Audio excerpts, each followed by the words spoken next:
balik lagi sama Dera. Maaf sudah lama tidak update video baru. Nah, kali ini aku mau membahas tentang gimana sih caranya memilih platform yang tepat untuk kita-kita yang baru mau terjun ke dunia kepenulisan online. Pantengin sampai habis ya. Ada berbagai alasan kenapa orang-orang menulis cerita di platform online. Di antaranya adalah ini. Tapi kita nggak bisa asal-asalan masuk ke sebuah platform. Kita harus selektif dalam menentukan platform tempat kita akan menulis cerita. Hal pertama yang harus dilakukan adalah riset tentang platform, karena sekarang ini banyak banget platform menulis baru yang bisa kita akses, yang bisa kita jadikan tempat untuk menulis. Setiap hari itu ibaratnya selalu ada platform baru yang menawarkan berbagai fasilitas, menawarkan berbagai benefit ke kita, sehingga kita kalau nggak hati-hati kita bisa tergiur. Dan yang perlu kita riset minimal adalah 5 poin ini. Minimal kamu tuh harus tahu platform itu dari negara mana, dari perusahaan apa, terus berdirinya kapan, kiprahnya bagaimana. Lalu peraturan dan kebijakan menulis di sana tuh apa aja. Cari detail peraturan itu, cari dengan serinci-rincinya. Setelah itu kamu baru bisa menemukan kelebihan dan kekurangan platform itu apa. Terus jangan lupa kamu tuh juga harus cari tahu siapa aja yang udah nulis di sana, gimana prestasi mereka, gimana cerita mereka. Lalu yang terakhir juga kamu harus cari tahu cerita yang bagaimana yang diminati di platform tersebut, cerita apa yang sedang digandrungi oleh pembaca di sana. Terus cari infonya di mana? Nah, info ini bisa kamu dapatkan di website resminya platform itu, terus media sosial resminya platform itu. Setelah itu kamu bisa cari juga di ulasan blog atau di Play Store. Terus kamu juga harus masuk ke platform itu, kamu bikin akun di sana, kamu amati cerita-ceritanya ini yang laris yang gimana, terus sistem pembacanya gimana, sistem nulisnya gimana. Terus juga kamu bisa tanya-tanya ke penulis yang sudah terjun ke sana lebih dulu. Tenang aja, biasanya penulis-penulis platform online tuh ramah-ramah kok, jadi feel free aja lah kalau mau nanya-nanya ke mereka, asalkan dengan bahasa yang sopan. Aku mau kasih warning ya, ini jangan sekali-kali kamu langsung terjun ke sebuah platform tanpa kamu cari informasinya lebih jelas dahulu. Karena kalau kamu sudah terlanjur nulis di sana, terus kamu baru cari-cari informasinya, itu nanti yang rugi kamu sendiri. Udah terlanjur kontrak, udah apa, ternyata kok tidak sesuai ekspektasi, tidak sesuai dengan yang digembor-gemborkan di awal, atau hanya yang kamu tahu sepintas itu kok nggak sesuai. Terus juga itu kadang mengganggu ke penulis yang lain juga. Misal kamu gabung ke grup nih, terus kamu tuh nanya-nanya hal-hal yang sebenarnya sifatnya itu mendasar, padahal harusnya kamu kalau masuk ke platform itu harusnya kamu sudah tahu dong aturan dasarnya tuh apa, alurnya ngajuin kontrak tuh gimana. Masa yang kayak gitu kamu tanya lagi ke grup?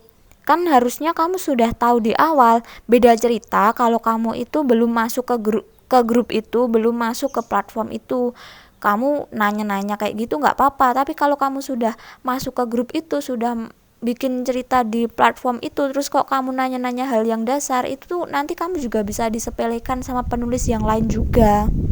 Padahal sebenarnya sumber informasinya kan banyak banget, kayak yang sudah aku sebutkan itu.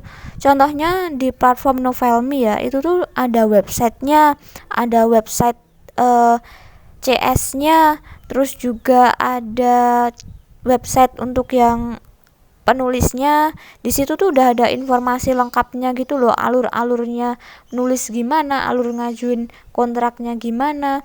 Terus juga di grup Facebooknya juga ada, di Instagramnya itu juga informasinya sudah lengkap. Terus pokoknya kamu tuh nyari informasinya jangan cuma satu sumber, tanya ke penulisnya jangan cuma ke satu penulis, tapi ke beberapa penulis. Jadi nanti kamu bisa membandingkan, kamu bisa membuat kesimpulan kayak gitu.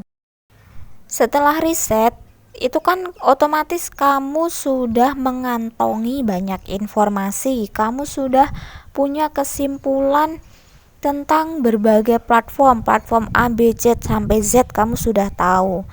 Nah, yang selanjutnya adalah menyesuaikan diri. Maksudnya menyesuaikan diri ini apa? Maksudnya kamu memilih platform sesuai dengan kebutuhan kamu, sesuai dengan kemampuan diri kamu. Misalnya, kamu baru mau cari pembaca karena kamu baru pertama kali mempublikasikan cerita. Berarti kamu bisa ke Facebook misalnya, tapi kalau ke Facebook risikonya adalah bisa di copy paste.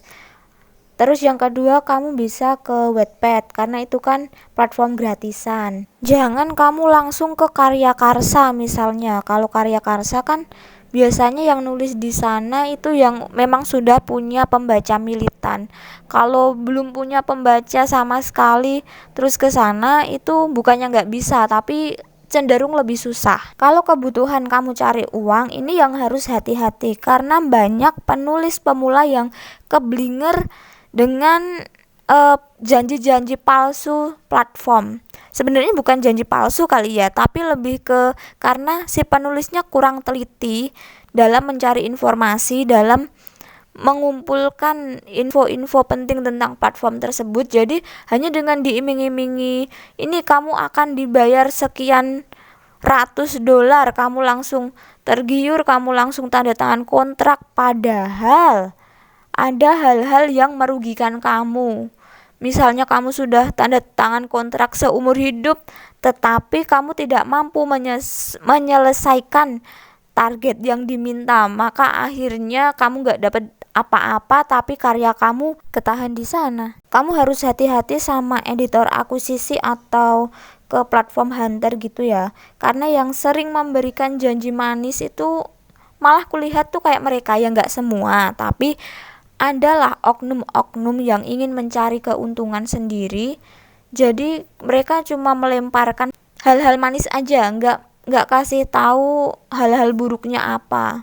Makanya sering banget kan banyak yang ketipu itu di Facebook tuh. Aku sering lihat banyak yang dicari naskah ini begini keuntungannya ini. Nah, yang kayak gitu itu kamu harus super hati-hati. Yang ketiga, kalau kamu butuh meningkatkan kemampuan menulis, berarti kamu harus cari platform yang ada pembimbingnya, yang ada editornya, misalnya kayak di Novelmy, Good Novel. Terus Cabaca itu kan dikurasi, berarti kita bisa tahu seberapa kemampuan kita. Terus yang selanjutnya itu kalau kita terbiasa ditantang dan rasanya kalau nggak ada tekanan dalam menulis tuh ada yang kurang. Nah, berarti kamu harus pilih platform yang misalnya kayak web novel tuh kan sehari itu dailynya minimal 3.000 kata. Tapi sekarang sudah tidak menerima naskah Indonesia ya, sekarang menerimanya bahasa Inggris. Kalau yang bisa bahasa Inggris, jago bahasa Inggris, bisa nulis di sana. Atau di Vizo kali ya, Vizo itu kan juga ada target-targetnya. Lalu kalau keinginan kamu hanya ingin mencoba hal baru, mendapatkan pengalaman baru, silahkan aja cari mana yang ingin kamu coba, mana yang sesuai dengan keinginan kamu, just it. Nah teman sedera, itu tadi yang bisa aku bagikan, semoga bermanfaat. Aku juga minta maaf atas kesalahan kata, mungkin informasinya kurang atau justru informasinya menurut kalian ini salah atau gimana. Aku mohon maaf dan terima kasih untuk yang sudah menyaksikan, menyimak sampai ke detik ini. Kalau ada sanggahan, ada tambahan informasi, atau ada tanya-tanya, silahkan tulis di kolom komentar. Atau kalau malu nih ya, kalian bisa juga DM aku lewat Instagram di @dera_05. Oke, sampai jumpa di video selanjutnya.